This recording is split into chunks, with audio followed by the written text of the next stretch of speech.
closing out Women's History Month on a positive note. Today, all of our news is good news. For those of you who don't know, March is Women's History Month. So on this special episode, I am honored to join Judea as we focus on the incredible women in our regions, leading the pack and making a difference. It's only right to kick things off with this group changing the tide in Jersey. New Jersey City University's first ever women's wrestling team is fired up and ready to go. Gender norms and societal barriers aren't the only things these ladies know how to take down. They represent the first collegiate women's wrestling program in the entire state, with former world champion and two-time U.S. Olympian Elena Pershkova as their coach. They're on the straight path to victory.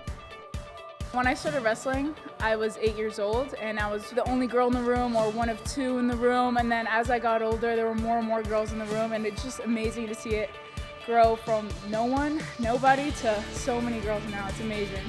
3 teammates already qualified for national championships. If any of them win gold in their weight class, it's an automatic bid to the Olympics. That is so exciting. And shout out to all the women in sports who have paved the way to make this kind of change, like over in Brooklyn, where history shows that the girls have been killing it. We have more on 2 leading ladies who have done so much for the borough behind the scenes. Combing through records, Diana Bowers-Smith, an archivist with the Center for Brooklyn History, was able to find details on the Brooklyn roller derby team. It was popular during the 1940s and 50s. And it was an interesting sport at the time because it treated men and women equally. So the women's teams were super aggressive, super rough out on the roller rink. One of the top players, Midgie Tuffy Berjoon, grabbed headlines nationally. Some of the press coverage is about her as a wife and mother, and then some of it is about how she would attack her fellow players out on the rink. Another trailblazer was Tsuneko Tokuyasu, who Bowers-Smith says is believed to be the first woman lawyer of Asian descent in the state. She attended Brooklyn Law School, one of only a few women students. Her daughters say she was shocked to even get that far.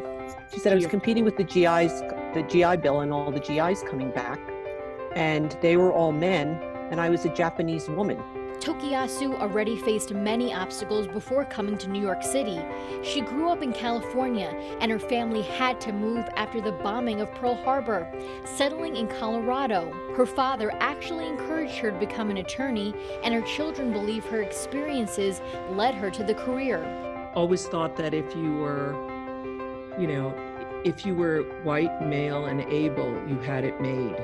When they were in California, they weren't allowed to own property unless they were American born.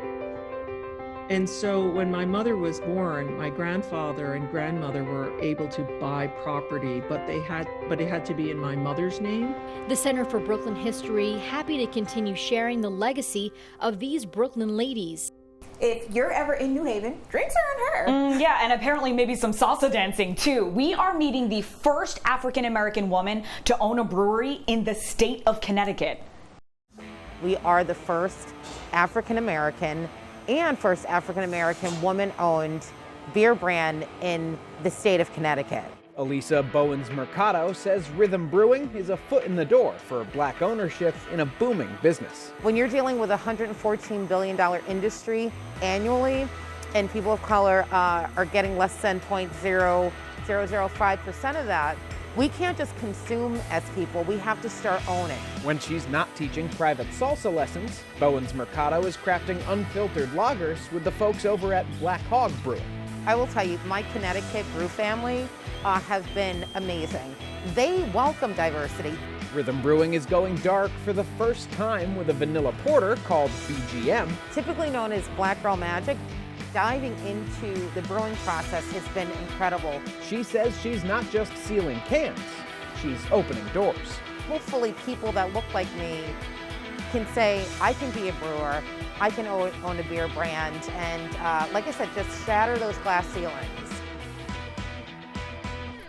And that name, Rhythm Brewing Company, is extra special. Lisa says it was inspired by her beer-drinking grandmas who would sip, dance, laugh, and talk about the rhythm of life. Love that so much. 3 generations and 3-year anniversary, so congrats to her.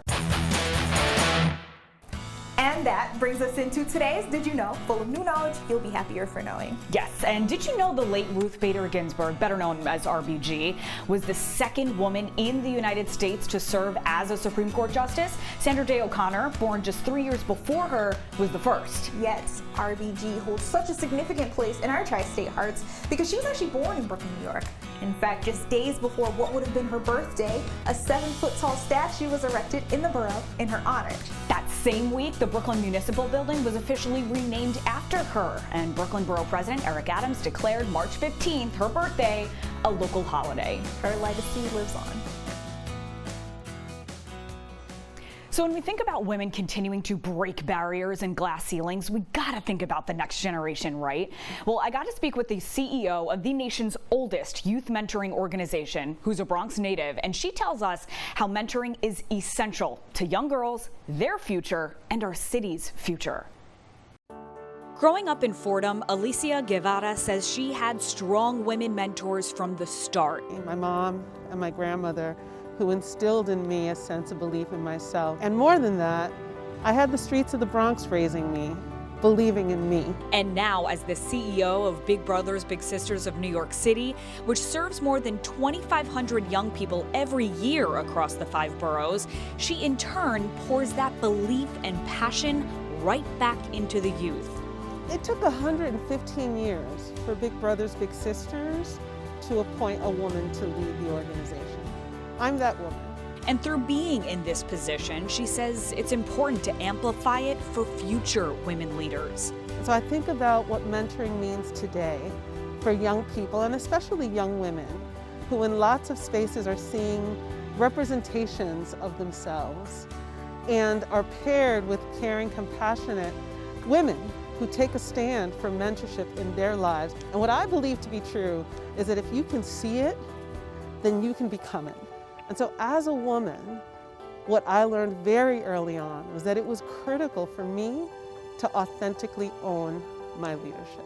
And during a pandemic that has only exaggerated economic and health disparities, food insecurity, and housing instability, all while students have been learning from home in isolation, little sisters are able to process all of this with their big sisters. To help them navigate and address some of the very complex issues that are surfacing in our society today is critical. What I hope is that young women who are growing into their own selves, who are developing, will have mentors and people who will invest in them, who will create the spaces and the places for them to enter. That those spaces that may not be as representative today will widen.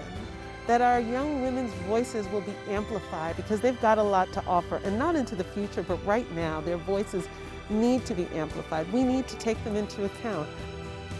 There's nothing more beautiful than women recognizing their purpose and power. And we are about to introduce to you a nonprofit in the Bronx that's providing support and resources and space for Bengali women to do just that. Back in Bangladesh, Rumana used to stay home, taking care of her family. There was a limitation. Over here, Rumana deals with everything. This is Rumana Saeed. I can do now anything. Now I'm in front of you, interviewing. Oh my God. She isn't a new woman, but she's found her voice and her power. Feeling like, okay, I can do everything.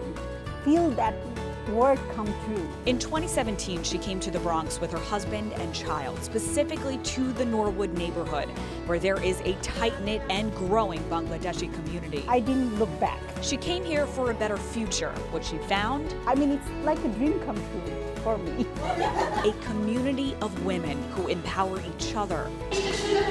LAAL NYC is that community for Bangladeshi immigrant women who are traditionally isolated from society. Bengali women are looked at being powerless, they're not vocal, they don't understand.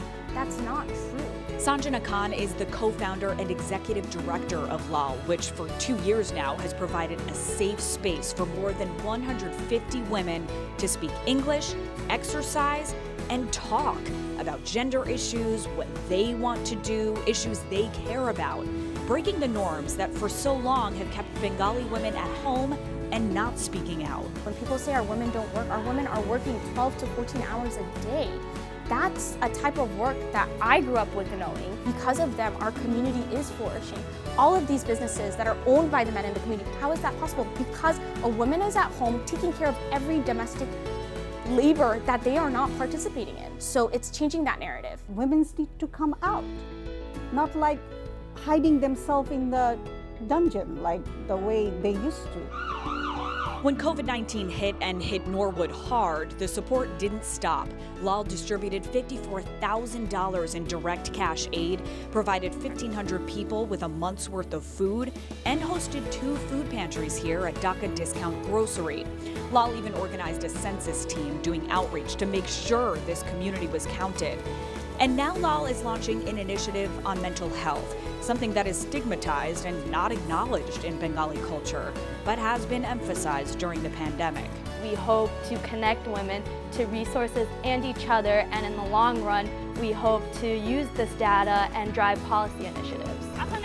Just by being together because of LAAL has been so clearly life-changing for these women. So when we realize that our suffering is so similar to other women, we realize that we don't have to be going through this alone. We don't have to be even going through this at all. And those are the stories of resiliency that is so true to Bengali women, Bengali Muslim women. We always suffer in silence, and LAAL is breaking that, and that power will be reclaimed.